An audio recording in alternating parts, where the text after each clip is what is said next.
behind and move on to Photoshop. Now I am looking at Photoshop right now, and you'll notice it has a number of the same tools as Illustrator. They might be in a little bit of a different order than Illustrator, and a lot of the same filters, a lot of the things you can do in Illustrator you can do in Photoshop. Also, like Illustrator, Adobe Photoshop has different workspaces, and so as always, I would encourage you to get off Essentials, which is probably what it is default set to. And in this case, I am in Painting, and that would give you a interface that looks more or less like mine does here. Now, Illustrator is you're making images with a bunch of sort of mathematically defined objects. You could think of them almost as being like blocks or Legos that you can pick up and move around and that you can stack on top of one another to get a different look. The way Illustrator approaches data, or the data that Illustrator works with, is fundamentally different. I have here on screen a Depression era mural, probably a WPA project, but it could just as well be a photograph or anything else. And it has, unlike Illustrator, where it's hard to get sort of a sense of gradual shading, at least when you're a beginner with it, with Photoshop or with your digital camera or your phone or anything you take a picture with, you get that sort of illusion of continuousness and naturalness automatically. But it's kind of a lie. I'm going to switch to my magnifying glass tool, just like you have in Illustrator, and we'll zoom in. And as we get closer and closer, and this is a very high resolution image, you can see that it is composed of a bunch of little square pixels, like a mosaic. Well, like a exactly perfectly lined up mosaic, which a real mosaic often is not, because that gives a little bit more flexibility. And each one of these little squares has a different color, a particular color assigned to it. And when we look at it from a distance, it gives us the illusion that this is a continuous tone image. But what it really is a bunch of like little digital bricks stacked up on top of each other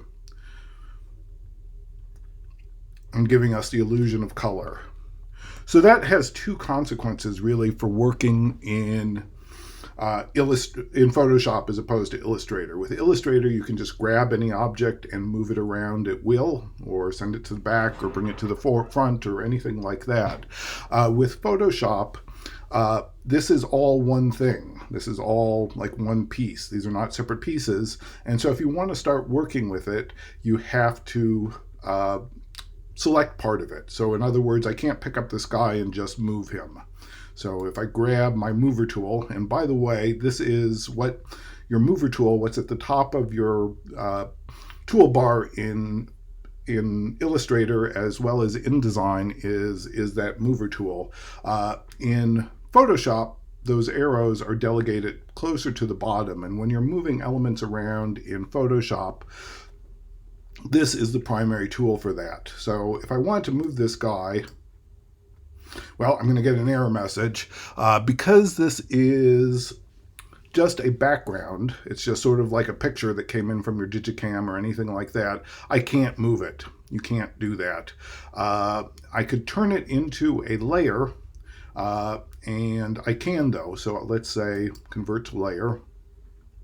And it moved it to where I would have moved it had I done it. I'm going to Command Z, Apple Z, undo that, and move that back. So if I want access to some part of this, what I have to do is make a selection if I want to work on that piece. And there are a number of reasons to make a selection. Selections are one of the ways that Illustrator lets you manipulate a piece of art. And the other thing it does, it uses to help you manipulate art, is layers. And once you have something on a separate layer, as this is now on a named layer, oh no, it's back to a background, it is immobile again. So what I'm going to do is I'm going to make a selection, and there are 3 or 4, maybe even more ways to make a selection. Probably the simplest way is to marquee something. So I could just draw this marquee around this guy. And Illustrator has a marquee too, it's just usually not very useful. And I can move him up there or anywhere else in the composition I want to. And let's just leave him there for the time being. There are other ways we can, let me deselect that. Things tend to stay selected until you deselect them. But the trouble with that is I often get a bit of background as well. So maybe if I wanted him, or let's say we want just that blueprint, we want to move that. So one of my favorite Go tools for creating a selection, just because it's so fast and accurate, is the pen tool. So I'm going to go down here to the pen tool, and I'm going to ignore his hands, I think, in both these cases.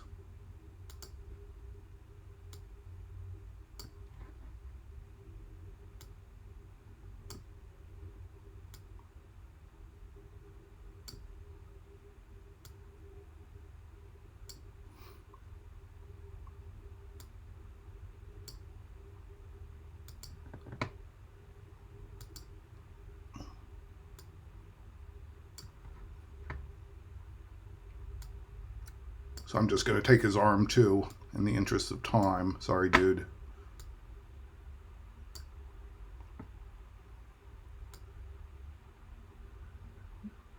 I may have overreached with that arrow, so I'm just going to, with that point, I'm just going to move it a little bit back. If you hold down your space bar while your point is selected across the Creative Suite, you can move it back. So now I have a path, just like we were working with in Illustrator. And I can save this path if I want to access it again, which I usually do. I'll just call this blue path. And once you have a path in Illustrator, or in Photoshop rather, there's a lot of things you could do with it. I can fill it with a color using this button here. I could outline it, draw a stroke around it using that button there. I could also make it into a selection, which I'm going to do. And you can see you now have the same sort of marquee of marching ants that we saw going around the rectangle when we moved that. And that just indicates it's a selection. You can hide it if you find it distracting. You can just go to View. I'm sorry.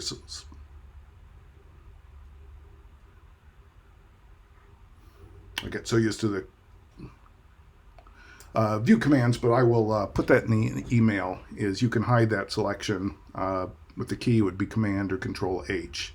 But now that you have this selected, we can move it out of position, and we can move it fairly accurately. So I like the pen tool as a way of making pretty fast, pretty accurate selections. This one was a little bit sloppy, but you know, if I was doing this for real, I would work on it a little bit more carefully. So that's also a way to make a selection. There is also the Marquee tool, or the lasso tool, which allows you to sort of draw a selection.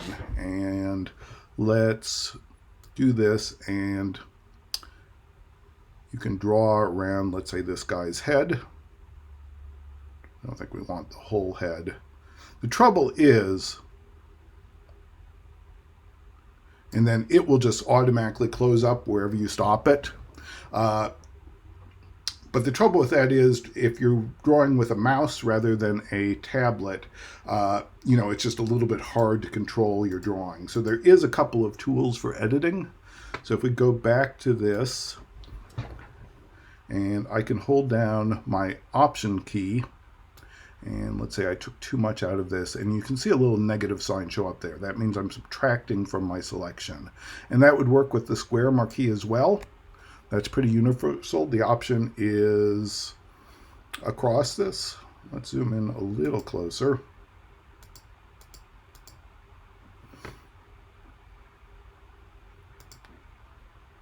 And this time I'll hold down my Shift key. And that's showing me a little plus. And that plus is indicating I'm going to make the selection bigger. So now I can go here and get some of that ear. And it's possible to go back several times to edit your selection and get something a little bit more accurate. But for most purposes, I just go to the pen as my go-to tool, because once you get good at it, it really is the fastest and most efficient way to make a selection. Now, there's a couple of other things that we can do with this guy. Is I can jump him to another layer, or I could have done that with this too.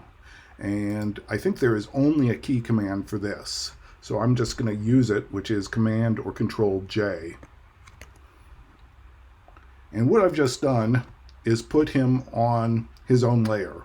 So it doesn't look different because we just took a piece from the bottom and we put it right on top of itself on the top. But this is currently on its own layer, and I can, because it's on an independent layer, I can also move it wherever I want. Now, if you look at this background of the layer, that's another real important concept in Photoshop, is the concept of transparency. And that's what these little grid of squares is indicating, is that all of these are invisible pixels. There are no pixels in this space. Now, I can paint on this layer. So I'm just going to show my brush, and I think I'm going to pick one of the more interesting ones. So Kyle Webster is an illustrator I've worked with a couple of times, quite a few years ago, but he also makes his own digital brushes, and he sells his own brushes. And at some point, Adobe noticed him and bought rights to his brushes, and so he is continually making new brushes for Illustrator, or for Photoshop rather, and for Adobe's drawing program for the iPad. And you can bring these brushes in here, and because this is on a layer, I can make those disappear because they're on their own separate layer, and because they're on their own layer like that head, I can also move it around. Now, the other thing so layers really and selections are what Photoshop uses to manipulate a piece of art. And there are a lot of reasons to make a selection. You might make a selection to move it to a new layer, to manipulate it. You might make a selection because you want to darken or lighten part of your image only, and so you want to select out that part of it you want to work on. Or you might make a selection you might want to just paint on. So layers and selections are really how you manipulate a piece of work in Photoshop. And the other thing about layers is, in Illustrator, you have to make a layer. You have to sort of deliberately decide you're making a layer. With Photoshop, as you're working, you might find that you're making a lot of layers. A lot of layers are just sort of coming in organically, or just sort of appearing, and that could be a little bit confusing until you get used to it. So for example, I made a layer by jumping this data here in the head to a new layer, but you can also make a new layer just by saying new layer, and we now have a second layer, just hitting that little plus box, and that is something. Let's just select a different color, and let's make that brush a little bigger. And we can just paint on this layer.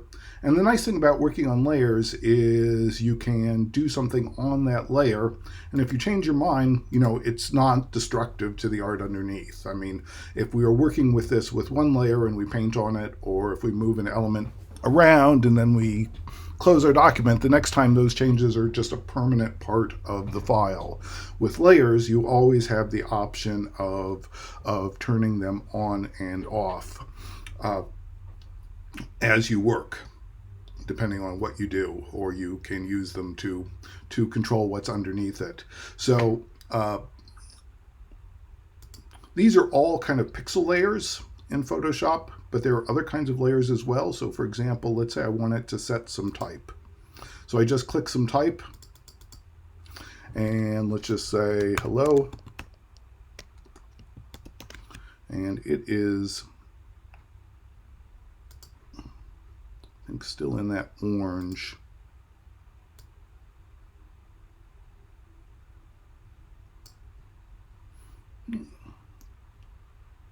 I have spelled better than that in the past. Let's just fix that. Now, something else to watch for with Photoshop is, if you remember with Illustrator, if you want to constrain something to a square, if you want to constrain something to specific proportions, you hold down the Shift key. If you're sizing something in Photoshop, it's absolutely the opposite. If you want to resize it proportionally, you just do it and it will constrain to proportions. But if you want to distort it, which I almost never do, that's when you hold down your Shift key, and then we could squeeze that into a fairly ugly piece of type. I'm going to undo that. So when I set this type, I set that word and I could select the color, I could change the color or whatever I want. Let's just select my type. Let's just make sure. Okay, let's just make that, click on the color it is, and just make it white, a little bit easier to see. So I did two things. I made the type, and I also created a layer. So this type is on its own layer, and as it's on a layer, I can move it above or below any other layer. So now it has a little bit of interaction with the stuff that's above it. But in the process of making type, I also created a layer. I sometimes say it's hard to sneeze in Photoshop without also creating a layer. So you will find that you will probably build up, as you get used to working in Photoshop, documents with a number of layers in them. Like this one, which already has a few. But because these are all separate layers, we can turn them on and off. We can change our minds about them. They're non-destructive. Note that not all layers are paintable, though. This is a type layer. And so if I went and got my brush, I'll just hit my B button for brush, and it's showing me that little no sign. That's because this is a type layer, and it's only a type layer. I cannot type on that. And we will not look at these today because I think it's too much, but there's a whole bunch of other kinds of layers that you can create that also can't be painted on because they're sort of mathematical. They're sort of like almost like the boxes in Illustrator, where you can add a solid color to it, or you can add a gradient, or you can add a pattern to it. You can do all of those things. Oh, what the heck, let's just make one of these. Say a solid color. Let's make that more of a, how about a blue? I'm just going to click there to make it a little bit more like a blue. And I now have this solid color blue. You probably wouldn't want just a blue, but unless you were going to have it interact with the things below it. And so we've talked about blending modes in Illustrator, how you can make something darker or lighter through a blending mode or transparency. And Photoshop really supports that in two ways. One, through the tools. So if I take my brush, I can paint with it at an opacity less than 100%. And I could give it a blend mode just like you can with an object in Illustrator. But I can also do this with this layer. I can say, let's make it a multiply, and let's make its opacity a little bit less than 100.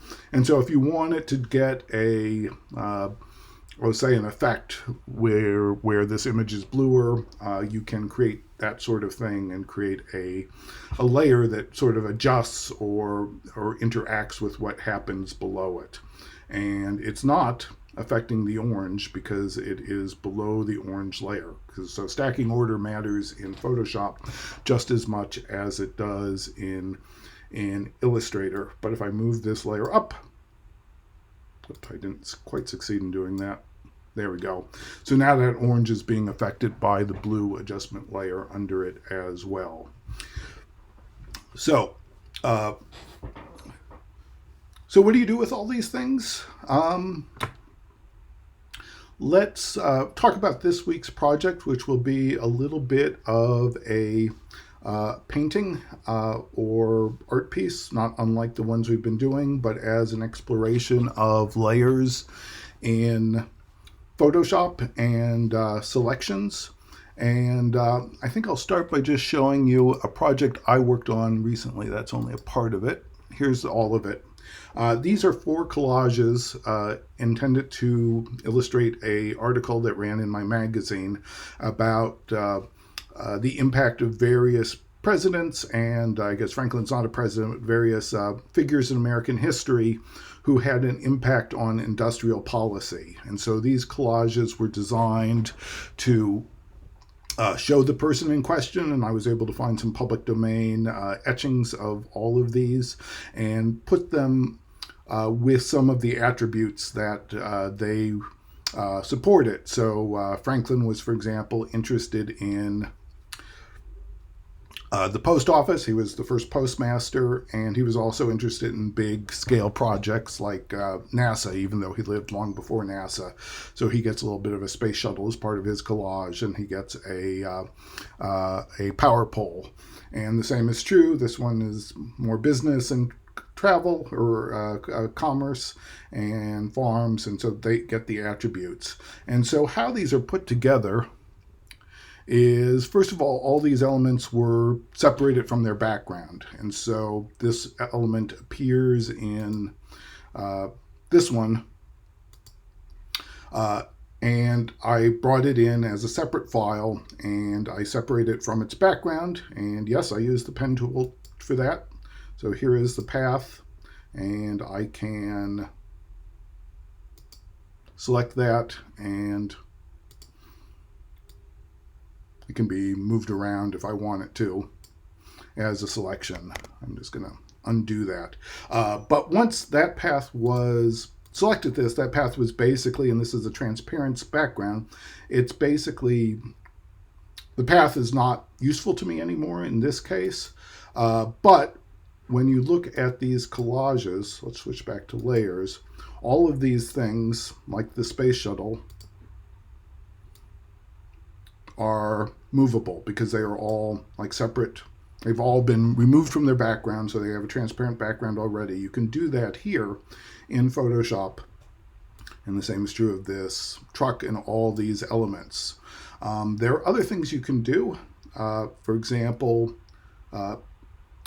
and if you go under that layer menu where solid color is, you'll find other things that affect the layers underneath it but are not directly paintable. So one of them is black and white.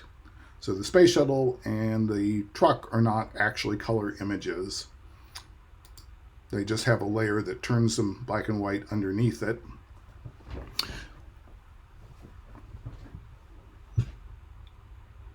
And sometimes layers are not actually what they appear. So these are just a couple of brush strokes that I did on my iPad in Procreate. And knowing that I could do this in Photoshop, these are just, I made them all disappear. What I want to do is, this has a layer effect, just like we've given effects to other things. But it's actually just a black stroke. But I have an effect on it called a color overlay. And you will find, like all the effects we were working with in Illustrator can be applied to layers. So in fact, like drop shadows or inner glows or outer glows, all of those can be applied to individual layers. And because these are on individual layers, we again have the option to move them around. So your assignment for this week is to do a collage. I'm not expecting anything near as intricate as this, but something with a couple of layers. It could be photographs you've taken or art you found, that really doesn't matter. And something with a type layer as well. So a pleasing collage. It, like the last thing, could be an advertisement if you want it to be, or it could be an aphorism. It could really be anything at all. I just want you to get used to and in the habit of starting to think about layers and how they interact with each other.